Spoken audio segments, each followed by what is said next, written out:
গ'ল অলপ মানুহৰ মাটিৰ গণ্ডগোল হৈ যাব পিজিআৰ ভিজিআৰো হৈ যাব লাহে লাহে আমি না আমাৰ মেইন কথাটো আছিল যে আমি হাইকোৰ্টত এফিডেভিট দিম কাউন্সিলে অলৰেডি এফিডেভিট দি দিলে এফিডেভিটৰ কপিও আপোনালোকে CMৰ পৰা লৈ ল'ব আমি যেনেকে প্ৰতিশ্ৰুতি দিছিলো যে 5 তাৰিখৰ ভিতৰত আমি এফিডেভিট দি দিম আমি এফিডেভিট দিলো আপোনালোকে কপি CMৰ পৰা লৈ ল'ব হা বাবা এটো হাইকোৰ্টত এতিয়া আমি পিটিশন দিছো হাইকোৰ্টক আমি এপ্লাই কৰিছো যে জানুৱাৰীৰ ভিতৰতে যাতে শুনানি হৈ যায় আৰু কিন্তু ভিজিআৰ পিজিআৰ যিবিলাক গভৰ্ণমেণ্ট অফিচ আছে সেইবিলাক আমি সব উদ্ৰ কৰি দিম এতিয়া মই 14 তাৰিখে ডিফুত আহিম কাউন্সিলৰ লগত আলোচনা কৰি যি কাম কৰিব লাগে আমি কৰি লম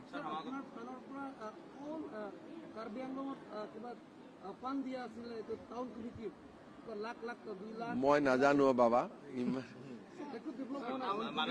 কাৰ্বি আংলঙত ইমান ডেভেলপ হৈছে ডকমকাৰ পৰা কুঠৰি ৰাস্তা বাবা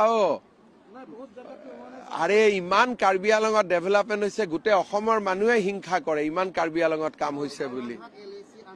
এতিয়া গোটেই যেতিয়া অসমৰ বেলেগ মানুহ কাৰ্বি আংলঙত ফুৰিব আহে মোক গৈ দাদা কাৰ্বি আংলঙত ইমান টকা দিছে আমাক নিদিয়ে বুলি কয়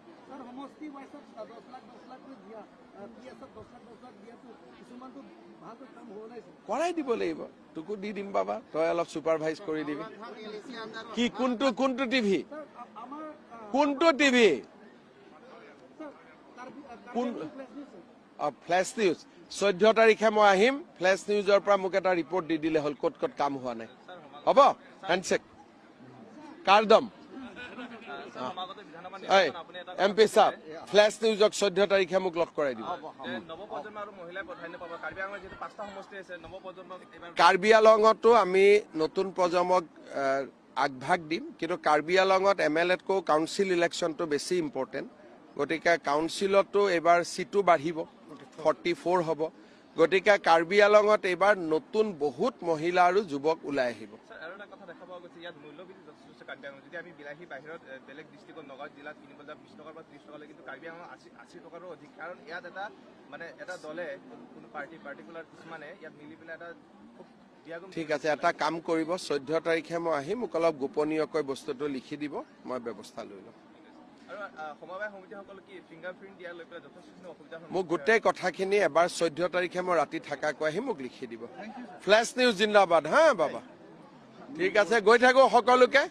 বঢ়িয়া